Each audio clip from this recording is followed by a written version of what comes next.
waxaan joognaa deegaanka galween ee gobolka Shabeellada Hoose maanta waxaan soo dhaweynaynaa Dr. Said Cali Macalin Yarow gudoomiyaha midowga horumarinta Hintire oo safar ku joogo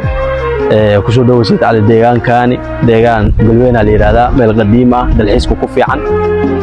dadka jecelna degan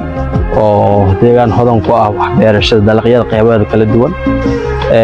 wuxuu leeyahay miraha qaybiis kala duwan laga helaa sida qumbaha cambaha zaytuunka isbaandheeska noocyo kala duwan qasab wax kasta la helaa waa deegaan hodan ah yani dhulkiisii barwaaqaysan dadkiisna yihiin dadka jecel dad wada dhashay degan deegaankan markuu ku soo dhawo gobolka Shabeelle meel istiraatiiji ku yaala badda Indian Ocean wuxuu u jiraa 7 kiiloomitir laamigii Muqdisho ka soo baxayo dhexmara marka wabiga dhaxmara yani dhul yani xeebna uu haysto wabina uu haysto weeyaan marka soo dhawo deegaankaada waay dadka la degan anaga kaaga soo horeyno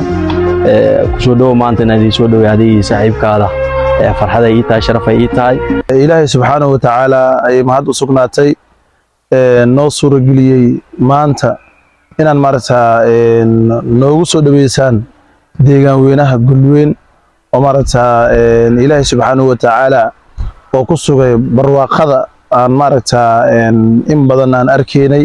waliba aan ka ahaynay kuwa marata ilku arag ah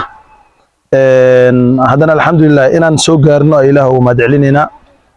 intaas kadib walaalkay gudoomiyaha uu karshoote aad u maasan tahay waa ku dhawahay deegaankayga waay sida quruxda badan aad igu soo dhaweysayna waan kaaga mahadcelinayaa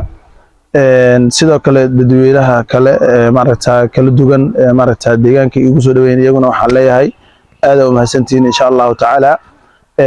inta marata safarka deegaanka aan ku joogana hadii Ilaahay idmo sida aan horey baan u soo aragnay hadana gudoomiyaha inoo sheegay waxaan sameyn doonaa booqashooyin meelo fara badan oo markaas hadda nooc yiman oo marata noo tilmaaman meelaas rajeynina inaan marata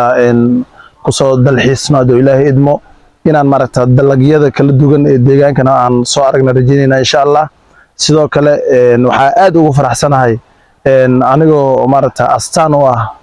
midowga dhalinyarada horumarinta Hintire in marata dhalinyarta qaybaheeda kala duwan meel walba ay joogan hadana meel walba ay suuragal ay tahay inay saan isla mid